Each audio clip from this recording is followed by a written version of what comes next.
తెలంగాణ రాజ్యాధికార పార్టీ పెద్దపల్లి కార్యాలయంలో పార్టీ బలోపేతంలో భాగంగా మండల కమిటీలు వేయడం జరిగింది. ఇందులో భాగంగా ఈరోజు మంత్రి మండల అధ్యక్షులుగా రవి గారిని, ఉపాధ్యక్షులుగా బిరుదు శంకర్ గారిని, అలాగే ప్రధాన కార్యదర్శిగా మేదరవేణి మల్లేష్ యాదవ్ గారిని నియమించడం జరిగింది.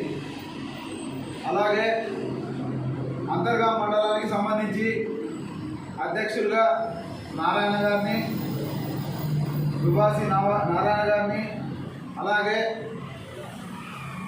కాంపల్లి నరసయ్య గారిని ఉపాధ్యక్షులుగా ఎన్నుకోవడం జరిగింది.